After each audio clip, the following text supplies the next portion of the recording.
Let's talk about other stuff that we should also be very angry about. The United Nations has warned that an even more hellish scenario is about to unfold in Gaza as Israel orders more evacuations, this as they widen their offensive in the south of the country. Now, joining me right now is Hassassian. Hassasian, apologies. He's the former Palestinian ambassador to the UK. Thank you very much indeed for joining us, sir. Appreciate your time. What do you make of this warning from the United Nations that, you know, the existence for Palestinian civilians in Gaza has already been hellish?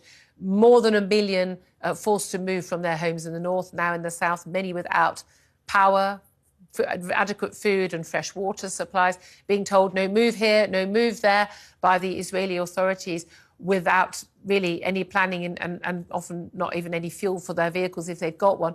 What do you make of this, the prediction that this is going to become even more hellish for these people? First, thank you very much, Julia, for inviting me for the second time. Let me start first by updating, with the statistics that we have today. Almost 16,000 Palestinians have been killed, 70% of whom are women and children. 42,000 are being injured. It is a shame to say that we are today witnessing the fundamental principle of humanity being openly disgraced with this incessant and indiscriminate warfare. The South today is not safe. As a matter of fact, all Gaza is not safe. If you recall, during the first period of the war, they were warning the Gazans to move southward.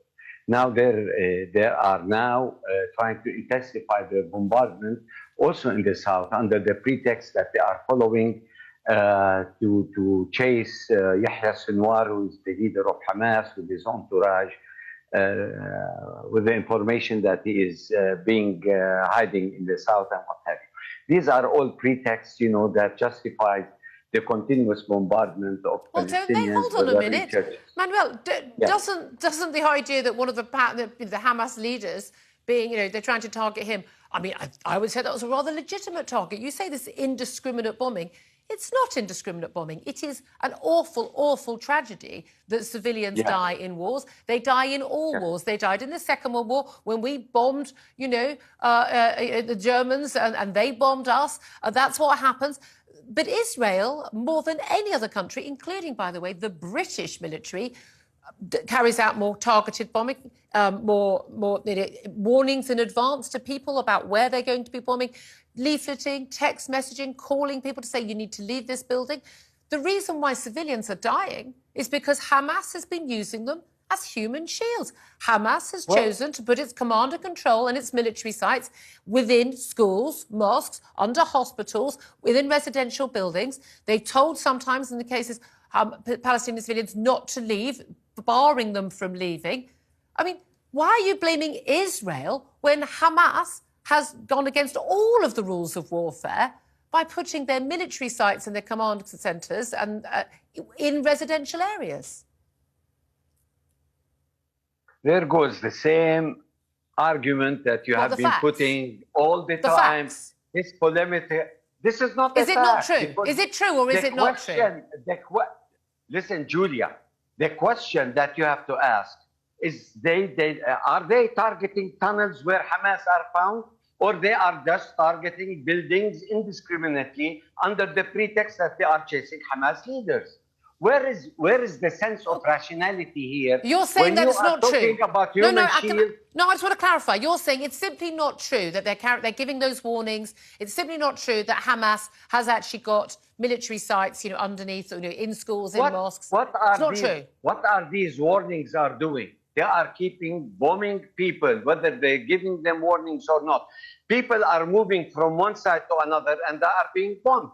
In the beginning, they told them to move to Khan Yunis. Now Khan Yunis is being bombarded. Yeah. So what is the logic behind giving all these texts? I agree with you. There's a big concern about people being told to leave the north because they want to take on Hamas in the tunnels, and then people still being bombarded in the south. And absolutely, it's something I've raised with Israeli representatives, IDF representatives throughout this. However, can you just remind me, how many text messages and leaflets were sent out by Hamas ahead of October the 7th, warning the people in the kibbutzes in southern Israel and the people at the music festival that they were going to be raped, tortured, mutilated, murdered and taken hostage? Can you remind me exactly when those messages went out to warn those people? You know, the thing is, No, everybody is stuck with October 7th, but nobody is talking about me fixating on a massacre after the October 7th. You know, the thing is, when resistance try to do something, they don't have to inform their occupiers that they are to do something like resisting or whatever you want to call it. It's just resistance. Okay. It's not terrorism. Let us call it whatever you want to call it. I want to call it terrorism. I want to call it butchery.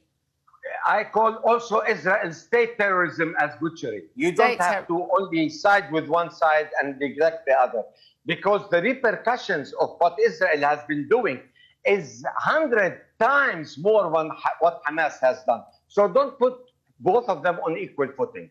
Violence is violence, whether from Hamas or what have you. No, actually, you cannot talk about the disproportionate in domestic courts, in criminal courts, and also in international law, your intentions, your motivations matter.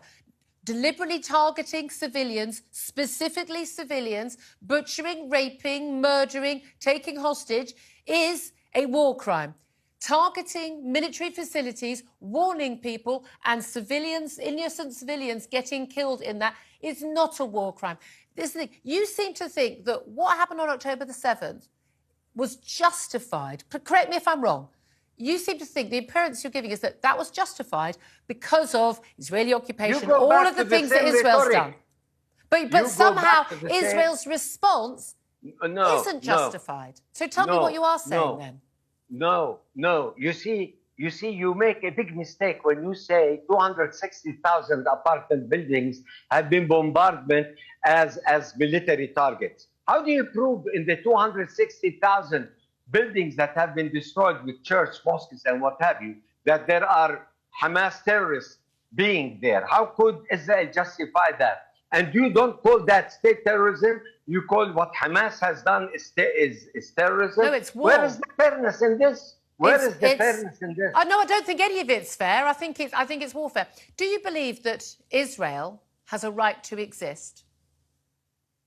Israel has the right to exist within the borders of 1967. As Palestinians have accepted the borders of 1967 to be their state, 78% of historic Palestine has been given to them back in 1988 when we have agreed and went into the Oslo Accords. Right. So we are talking about only 22% of Palestine. Okay. We want to end occupation and have our independent state. There won't be Hamas. There won't be any kind of militias. It's over. We will have our independent state. The Palestinian Authority leader, who's supposed to be Mr. Moderate, is actually somebody who has talked about the annihilation of Israel and therefore, I don't know where the Israeli people are supposed to go. The reality is that, Hamas has an awful lot of support within Gaza. The Palestinian authorities and the multi-millionaires who are leading these organisations and not living the life that poor people in Gaza actually are forced to live by them. Those people, they are very open. They would at the first opportunity, there would be another massacre of Israelis. They don't believe that Israel has a right to exist, not just within those borders, but the actual, there's no two-state solution. There's a one-state solution, and one state is Palestine, not Israel. And many of them don't believe that Jews have a right to exist. In those circumstances, does Israel not have a right to self-defense? Let me tell you, you are totally wrong and off track. For 30 years, the Palestinian Authority, represented by the PLO, have accepted the two-state solution. It was shouldered by the international community with the political framework of the Arab Peace Initiative and UN Security Council resolutions 224 and 338. The PLO had stood it to its guns, but the continuous Israeli rejection of the two-state solution by creating new facts on the ground, in building settlements, and in creating hell in the occupied territories, whether the West Bank and the total embargo and blockade of Gaza, has rendered the two-state solution insignificant. But today, Even President Biden, the Europeans are talking about the two-state solution. And the only key towards implementing the two-state solution is the PLO, ma'am. So if Hamas wants to join the PLO in the two-state solution, as they did lately by accepting the fact that there should be, or they're accepting 1967 borders as the independent Palestinian state in prior demand for the total liberation of Palestine, this rhetoric has stopped by Hamas also. So the thing is Israel interested in a peace process? Okay. That's a question we should ask.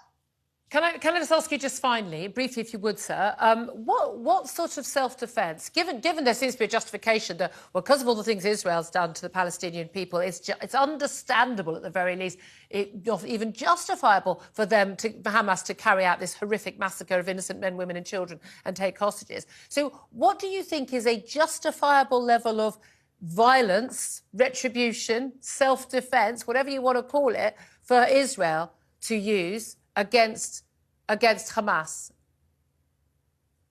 You have asked me this question the first time you interviewed me, and I told you the answer to this for Israel is to totally destroy Gaza. That's the way they would catch all Hamas. No, I'm asking you what you think. What I think? What I think in what? Self-defense for Israel? If what you think, if what Israel is doing right now is not justifiable to you, what would be justifiable on their behalf? I would say to the Israelis, they have failed in accomplishing their objectives.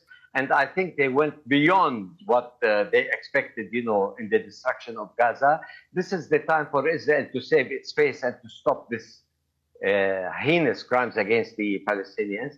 And if they think they would really try to get Hamas, they are totally wrong, because Hamas is an ideology and it's not only a human being. So we just leave the ideology, like we, you know, when we had this, when in the West, you know, dealing with Islamic State, dealing with Al Qaeda, you know, people in the West, you know, other countries did not have the view. Yeah, you know what? Well, we can't destroy the ideology, so carry on as you were. That wasn't the thought process. Why on earth would Israel take that view when Hamas have said at the first opportunity we will carry out another October the 7th style massacre and we'll do one every single day until you're all gone? On what basis could any democratically elected government of a state in the Middle East say that's fine, we'll just live with that? Let me tell you very briefly. Okay, if Israel thinks that they had achieved or accomplished their purpose in bombarding all Gaza, I think they have failed. Okay. And they have failed the second objective of getting Hamas leaders, and they have failed to destroy the tunnels, and they have failed dismally in trying to win the support of the international community that is shifting against her. They are losing in the United Nations, in the world, propaganda and what have you. What is the alternative for Israel? I think you should think smartly to advise them what to do, Julia, instead of putting me on the spot that requires basically to tell you that Hamas is an innocent, militia and what have you. This is not the intention. I mean, Hamas is a small group of Palestinian militias. Israel failed to control them or to destroy them. So they continue destroying the entire Palestinian people under the pretext of self-defense. Manuel, we'll have to leave it there. I really appreciate you joining us. Manouel Hassassian, he is the former Palestinian ambassador to the UK.